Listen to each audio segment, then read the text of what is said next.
자, 국민의힘으로 한번 가볼게요. 지난주 방송에서 했던 이야기인데 그게 그 흐름을 그대로 타더라고요. 배현진이 사퇴를 하면서 아 이건 윤석열 오다네. 근데 또 그때 또 이중 플레이를 했어. 윤석열이 권성동을 만나가지고 고생했겠네 이렇게 위로하는 척을 했는데 뒤에서는 다른 모사를 하는 거예요. 그 이야기를 한번 해보려고 그러는 건데 전적인 핵심은 윤석열이 문자 유출한 권성동 권한 대행을 사퇴시켜버린 거예요. 이게 핵심이라고. 그러니까 이준석에 이어서 권성동도 찍어낸 거예요. 너 마음에 안 들어 이 새끼야. 그러니까 이제 권성동이 찍혀 나오는 모습을 보면서 옛날 그 박근혜 탄핵 때 권성동이 이제 탄핵 서류를 접수하는 그 모습이 갑자기 생각나더라고요. 우리 성동이 또 기분 나빠가지고 빡 돌면 또 한 번 더 박차고 나갈 수 있지 않을까 하는 기대를 하게 되더라고요. 그러니까 이야기 들어보니까 배현진이 사퇴를 할 때 배현진 캐릭터가 약간 관정과잖아요. 저게 돌발 행동일 수 있다. 그래서 이제 가만히 숨만 죽이고 있는 거예요. 왜냐하면 최고위원들이 몇 명 이상 사퇴하면 최고위원회 해체다 뭐 이런 그것도 네. 국민의힘 당원 당규에 정확하게 있지도 않아. 그러니까 배현진이 신호탄을 쏘아 올렸어요. 빵 하고 쏘아 올렸는데 권성동이 자기 입장 표명을 못 하고 있다가 뒤로 들은 거예요. 그 윤 대통령 뜻이랍니다. 그러니까 권한대행 자리를 물러나는 거예요. 윤석열이 뒤에서 조작한 거죠. 근데 거기에다가 왜 중간에 윤석열이 이제 고생했다, 수고했다 이런 식의 멘트를 했다라고 했잖아요. 근데 그 이야기에 대통령실에서 대노했다는 거예요. 개빡쳤다는 거죠. 거기 이렇게까지 권성동이 언론 플레이를 했다라는 면에서 그런 살벌한 분위기였다고 그러니까 합니다. 골 때리는 게 권한대행에 취임한 지 딱 20일 만에 사퇴를 하는데 윤심이 결정적인 거예요. 그러니까 자기보다 선배잖아요. 검사도 그렇고 정치권도 그렇고. 우리 안 봐도 보이지 않습니까? 또 그 핑계로 또 술 한잔 꺾으면서 쌍욕이 나왔을 가능성이 되게 있다고 봐. 그렇게 되면 대통령의 신임을 잃어버리면은 어떻게 할지 모르니까 바로 즉각 받들어 모시는 거예요. 뭐 체리 따봉 받았던 그 권성동이가 하루아침에 그냥 나락으로 떨어지는 상태. 근데 받들어 모신다고 해서 해결될 게 아니잖아요. 사실 윤석열 입장에서는 지금 상황에서 지금 현재 시점에서 이준석이나 권성동이나 다를 게 없거든요. 자기 배신하고 꼴보기 싫어지는 거는 똑같은데 뭐 지금 와서 어떤 행동을 취한다고 해서 그게 달라지겠습니까? 그러니까 이 과정이 있어요. 배현진이 일단 치고 나와요. 그리고 비대위 전환을 요구하는 30명의 초선들이 또 성명을 내요. 비대위로 가야 된다고. 근데 여기에 작동하는 사람이 장제원입니다. 그러니까 확실하게 윤핵관 위치를 이번에 획득해버린 거라고 생각해요. 윤핵관 분열이 이제 시작된 거죠. 권성동하고 장제원이 서로 내가 더 윤핵관이야 경쟁을 하다가 이 권력 싸움에서 권성동이 나가 떨어진 거예요. 문자 노출 사건 딱 그거 하나. 그러니까 또 이중 플레이 한 거잖아요. 고생했겠네가 아니라 앞으로 고생하겠네 이거 아니었을까? 그러니까 권성동이 그 문자를 오픈을 했다는 것도 어떻게 보면은 내가 장제원보다 가까이 있지 못하기 때문에 더 도발을 한 거잖아요. 그 전에는 장제원이 그렇게 윤석열하고 술을 마신다며 라는 소문이 권성동한테는 나오지가 않았었다고. 그러다 보니까 사실 권성동 라인을 얼마나 치고 싶었겠어요. 지금 우리가 알고 있는 사람만 해도 몇 명이냐, 권성동이 꽂은 사람이. 근데 권성동이 이 애들을 대통령실에까지 꽂았을 때는 이거는 본인의 빨대를 사용하기 위해서 꽂았는데 나중에 그 꽂고 나서 보니까 대통령실에 지금 윤핵관으로 움직이는 사람들은 그게 너무 눈에 까신 거야. 그러다 보니까 이거 권성동 라인을 치고 싶었는데 지금이 기회입니다, 각하. 이렇게 한 거라고 볼 수밖에 없는 거죠. 거기다가 그러니까 권성동이 휴대폰을 보여준 게 실수였냐 고의냐 이 이야기가 엄청 많았었잖아요. 근데 그게 진실이 뭐가 됐든지 간에 윤석열은 고의라고 생각한 거예요. 그러니까 이렇게 나올 수밖에 없는 거 아닙니까? 그렇지. 근데 그런 것들이 복합적으로 작용을 예, 하는데 예. 권성동이 위기에 빠지니까 즉각 움직인 사람이 장제훈이라는 증거가 있어요. 초선들이 많잖아. 30명만 있는 게 아니잖아요. 근데 그 초선들 대부분이 장제훈하고 가까운 사이야. 그럼 뒤에서 장제훈이 배 최고위원 사퇴하시고 그리고 초선들은 거기 뒷받침해 주면 돼. 그러면서 지금 권성동 체제를 무너뜨리는 사실은 이준석 체제지 그게. 그 자리에 권한 대행 권성동이 들어가 있을 뿐이지. 이걸 빨리 무너뜨려야 되는데 권성동이 원내대표랑 당대표 권한 대행을 같이 쥐고 있으면 상대적으로 직이 없는 장제원 입장에서는 일단 불편한데 기회가 딱 생긴 거예요. 그러니까 배현진하고 초소현 의원 딱 움직여가지고 분위기 딱 조성하는데 문제는 그 숫자가 중요한 게 아니라 그 당에서 흐름이라는 걸 알 거 아니에요. 그러니까 연달아 뛰어내리는 자들이 막 나옵니다.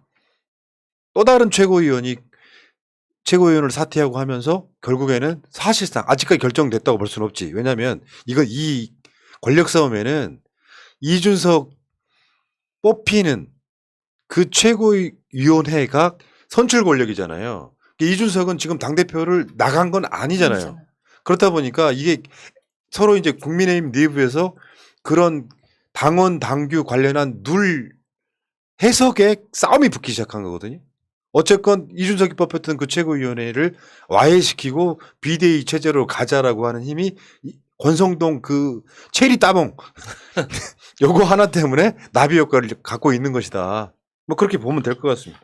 그러니까 별의별 얘기가 다 있죠. 권성동이 배신의 관상이다. 그러다 보니까 권성동을 치기 위해서 장제원과 우리 그 마법사 라인들 있잖아요. 무당들이 합세해가지고 저거 좀 봐라. 박근혜 때도 배신했는데 지금 또 배신한다. 이렇게 몰아가는 게 아니냐. 거기에 대해 제가 하나만 더 얹으면 그 이야기를 제가 지난주에 우리 단체방에 해드렸잖아요. 방송으로 참아 못했어. 제가 하겠습니다. 그러니까 실제로 떠도는 소문이야. 여의도에서 떠도는 소문이 김건희가 용한 사람한테 받아온 그 일종의 사주 관상인 거예요. 권성동은 믿을 사람이 못 된다. 빨리 쳐내야 된다는 이야기가 돌았다는 이야기를 들었어요. 그 이야기를 전해드렸더니 이렇게 써먹으시네요. 감사합니다. 그러니까 이게 뭐요? 나라가 이제 관상 그걸로 다시 또 운영된다 이런 느낌이 있잖아요. 왕이 될 상인가 간신이 될 상인가 이런 거 판단을 빨리빨리 해야 되는 거죠. 그러면서 이제 비대위원장을 그러면 지금 아직 결정이 났다고 보기는 어렵지만 비대위원장을 누구를 세울 것이냐인데 비대위원을 길게 갈 건 아닐 거 아니에요. 네, 그렇죠. 왜냐하면 새로운 권력해서 다음에 총선 때 공천권까지 쥐어야 돼.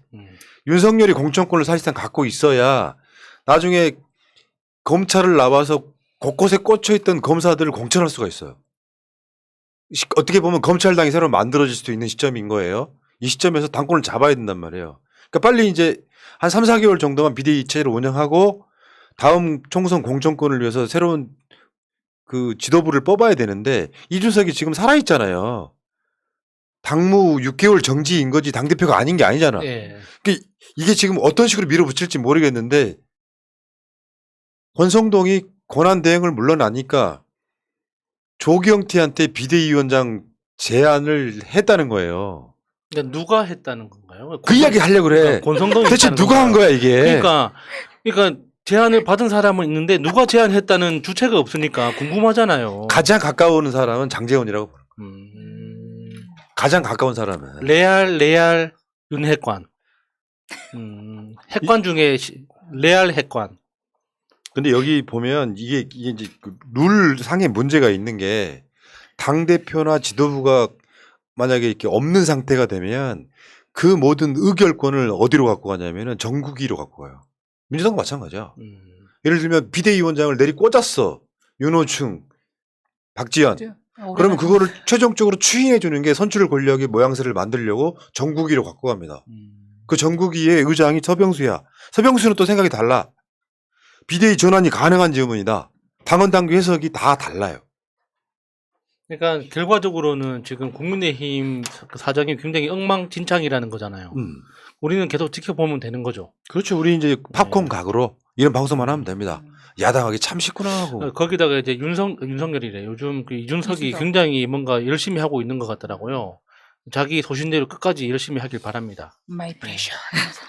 그래서 비대위원장 후보들이 정우택, 정진석, 조경태, 주호영 등 뭐 그렇다고 하는데 여기에 대해서 이제 요거는 그런 거죠. 윤핵관들을 지도부에 꽂는 목표를 갖고 있는 비대위원장 후보군이다 이렇게 보시면 될 것 같아요. 그러니까 윤석열이 못된 것만 배운 거예요. 모사.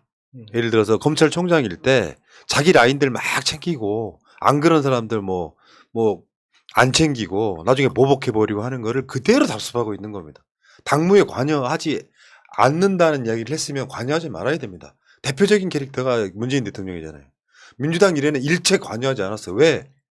관여할 자격이 없거든요. 규칙상으로는. 총재도 아니고 대표도 아니잖아요. 그 당 출신인 대통령일 뿐이잖아. 당무에는 전혀 관여하지 않았단 말이에요. 윤석열은 지금 장제원 등을 통해서 또는 그 이철규라고 이준석 말에 의하면 덜 알려진 윤핵관이라고 덜 유명해서 내가 유명하게 해드리겠다고 했던 바로 그 이철규 같은 애들이 나와가지고 이준석을 계속 때리면서 지금 이준석 체제와 권성동 체제까지도 지금 무너뜨리고 있다 이렇게 보시면 될 것 같고 여기에 끼어드는 인간이 하나 있어요. 홍준표 씨. 이 사람이 후배가 대통령을 하니까 나는 하방할란다 그러고 대구시장 간 사람 아니야. 근데 중앙에 있는 이야기마다 끼어드네. 권성동이 당대표 직무대행을 그만두려면 원내대표도 사퇴해야 된다. 그러니까 결과적으로는 윤석열 잘한다 이거잖아요. 어차피 그 권성동을 뽑아낼 거면 쭉 뽑아내야지 왜 덜렁덜렁 대고 있냐. 덜렁덜렁. 네. 끝까지 깔끔하게 잘라내야 된다. 그러니까 윤석열 대통령 잘한다 이렇게 막 응원하고 있는 셈이죠. 대구는 지금 개판입니다. 대구는 난리가 났어요. 홍준표 예를 들면 이런 거 내가 옛날에 들은 이야기인데 홍준표가 구내식당을 이용을 하면 옛날에 안 하던 짓을 한다는 거예요. VIP석을 만들어 놓고 오늘 점심 식사 구내식당 갑니다 하면은 칸막이를 치고 VIP실을 만들어. 그렇지 않아도 좁은 구내식당이 홍준표가 점심 식사한다고 하면 시작할 때부터 끝날 때까지 칸막이 VIP석을 만들어 놓으니까 그만큼 자리가 비는 거예요. 그런 식의 권위주의를 부리더라고요, 얘는. 진짜 많이 아픈가 봐요. 좀 심각하다 진짜. 아니 근데 홍준표의 그 반론은 이런 거죠. 아니 뭐 VIP실을 만들어 달라는 것도 아니고, 아이고 뭐 칸막이만 만든 것도 뭐 죄가 됩니까? 실패. 실패를 인정하니까 좋네요. 홍준표 정과 후 빨리 보여주세요. 자, 홍준표.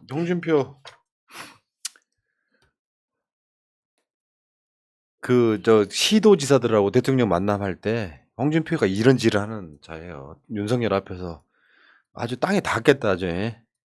코를 박네요.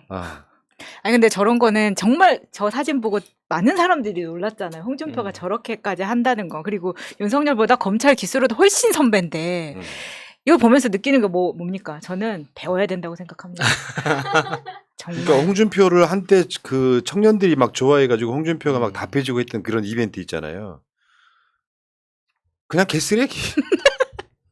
우리 준표 형은 내가 봤을 때는 그냥 최천하의 간신인 거예요. 예를 들면 이 상황에서 윤석열 편들고 있어요. 그냥 대구에서 아닥하면 얼마나 좋을까? 시정이나 잘하고. 근데 여기서 윤석열이 조금만 삐끗하면 바로 칼 꽂으려고 지금 대기하고 있는 그렇죠. 사람이잖아요. 이것도 골 때리는 게 저기 충남도지사로 간 김태흠 있죠. 김태흠도 또 중앙정치 미래를 못 버려가지고 또 밖에서 꽁시렁꽁시 안에다가 뭐라고 막 이야기한다고. 그러니까 지금 당은 윤석열 당으로 바꿔가는 과정인데 당헌 당규라든지 정상적인 방법이 아니라 모사의 모사를 꾸며가면서 이거 역사에 나중에 남아요. 옛날에 왜 지금도 회자되는 이야기 있잖아. 유승민을 박근혜가 몰아내던 때의 이야기. 예.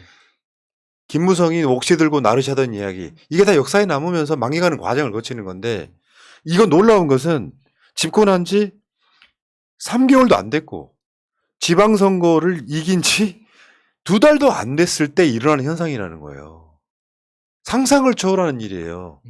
그렇게 이겼던 전국선거 2번이나 연거푸 압승한 이긴 정당이 이런 식으로 분열하는 것 자체가 이례적인 일인 건데 그 원인은 누구한테 있다? 이준석입니까? 윤석열입니다. 네.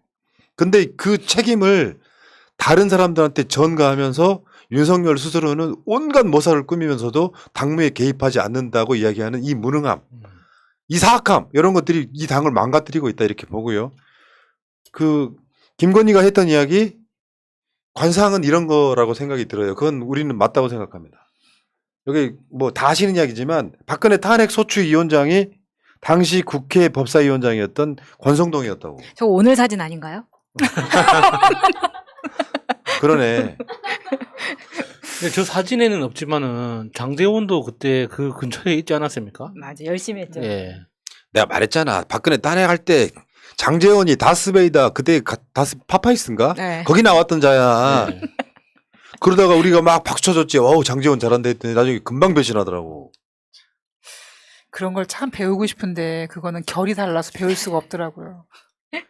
뭐 박근혜는 그러면은 저 자기 배신했던 뭐 자기 탄핵했던 사람들 그 사람들 뭐 안 했을까요? 관상 안 받겠냐고.